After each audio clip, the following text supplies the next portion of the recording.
Posting your DJ mixes on YouTube can help you get better gigs and more money, and who doesn't want that? But I get why DJs overlook it. Copyrights, content ID, block tracks, takedowns. It can be really confusing. I made a video about this last summer and it's my most watched video. But there's one big thing that has changed on YouTube in terms of monetization, and there's a comment that I never addressed that I want to clear up. So in this video, I'm going to show you what actually happens when you upload a DJ mix, the difference between a claim, a block, and an actual copyright strike, and the test I use to find problem tracks before I waste 3 hours recording a set. We live in the age of social media, like it or not. And before somebody books you, they're probably going to look you up. A promoter, a venue manager, someone planning a wedding or throwing a party. And whatever they find is your audition, whether you meant it that way or not. Your DJ headshot tells them you own headphones. Congratulations. So your mix is the audition.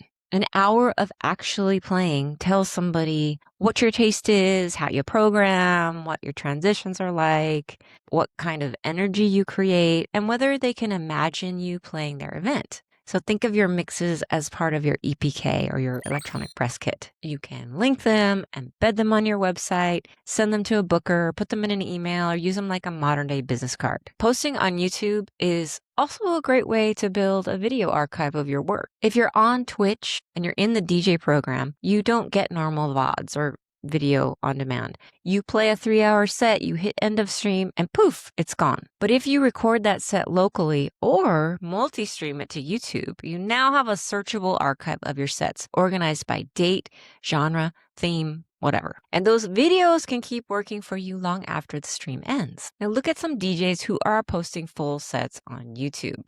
These sets are not earning them ad revenue, but the videos are still making them money. How? Well, people find them, they follow them, maybe join their Patreon, buy merch, book them for events, or discover the rest of their work. The video itself does not have to make money inside of YouTube to make you money. I don't post mixes on this channel anymore because this channel turned into like more DJ edutainment, I would call it. But I do have some mixes on my second channel, and that channel has 4 videos. 4. It's like an abandoned strip mall. And from those 4 videos, I got offered a gig because somebody found one of those videos. So I'm here to tell you that it happens. But LaVonda, what about copyright? Fine, let's talk about copyright.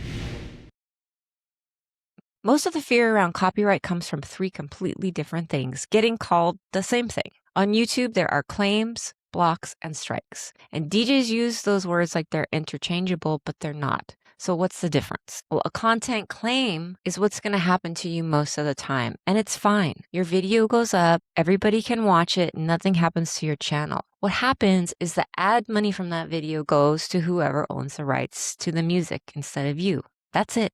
You get the views, they get the pennies. Consider it a DJ tax for the exposure that you get. Now, a block is a different animal. Blocked means people can't watch it, and sometimes it's worldwide and sometimes it's just certain countries.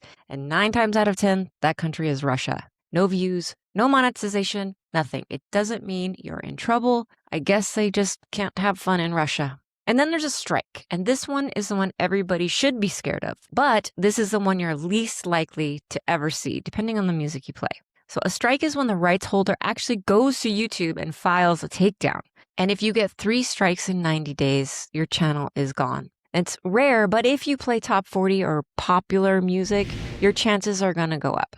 Personally, I play mostly deep, funky, and tech house, and it's never happened to me. Never got a strike, even when I was posting all of my Twitch VODs here. And I had over 300 mixes that I unlisted so I could monetize this channel. Now, another thing that could happen is that days, months, or even years later, you could have a track get blocked. Now, this happens because the block isn't really about the song. It's about who owns the recording and what they have decided to do with it. If a label decides next March that they're blocking everything containing that track, your 2-year-old mix could get a block and nobody will give you a heads up. So when you test your tracks, which I'm going to show you how to do in a minute, just know that you're only getting a little snapshot of how things look today. So just remember, content ID equals ad revenue goes to the rights holder. Block equals your mix is partially or completely unable to be seen in the country that blocked it. And strike equals shit, we got our hands slapped and 3 strikes were out. Now, there are basically 3 ways to avoid these copyright issues completely. 1, play music that you made and you actually own. 2, use properly licensed copyright-free music from somewhere like Epidemic Sound or AI-generated music. But we would never fucking do that. I just have to mention it. And 3, become famous enough that labels start whitelisting you. So obviously number 3 is the plan. We're just not there yet. Now, you could just upload your mix and see what happens. And honestly, if you're only using YouTube as an archive, that's probably fine. But if you are going to spend hours recording, editing, making a thumbnail, writing a title, and using YouTube to help you get gigs, which I think you should, there is a way to catch the problem tracks before you even record the mix. So here's how to do it. Before you record anything, build your crate or your playlist of songs that you want to work with. Then you're going to open whatever video editing software you use and drop your tracks in, one after another as an audio file. I use DaVinci Resolve, which has a great free program, but you could use anything. Now, you don't need the whole song. Just about a minute of each is plenty for YouTube to recognize it. Leave the video portion black. We are not over here trying to make Avatar. This video is going to be watched by nobody, so it doesn't matter. Once you've got all your tracks in there, you export it, you upload it to YouTube, and here's the important thing. Set it to unlisted. And after a few minutes, you're going to know if any of the songs are problematic. YouTube runs the whole thing through its content ID exactly like it would any other upload. And then when you go into the YouTube studio, you're going to see your video and you look at the copyright column, and anything that says blocked, just pull that track out of your set. Anything that says content ID claim, just leave it alone. You can play it.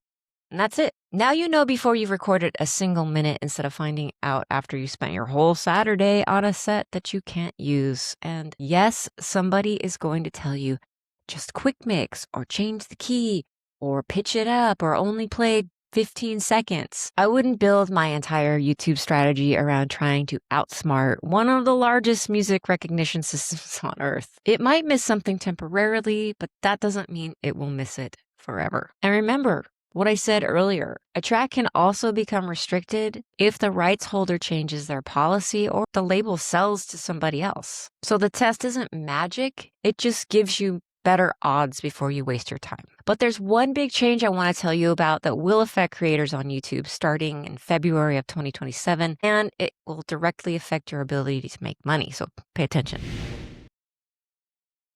You used to need 1,000 subscribers and 4,000 watch hours on long-form videos in a 12-month period. But starting early 2027, the watch hours are doubled and you'll need 8,000 now. If you only ever want to post mixes, you can monetize in other ways. I just need you to understand the change. And you'd be surprised at how many hours of watch time you can get if you package your mix correctly. And here's the thing. If you spend all these hours creating a mix, you want people to watch it. There is nothing worse than proudly uploading your mix and getting 2 views, one of which is probably your Nana. Now, if you want to know the secret sauce that no other DJ channel teaches you about creating clickable titles and thumbnails, go watch this next video.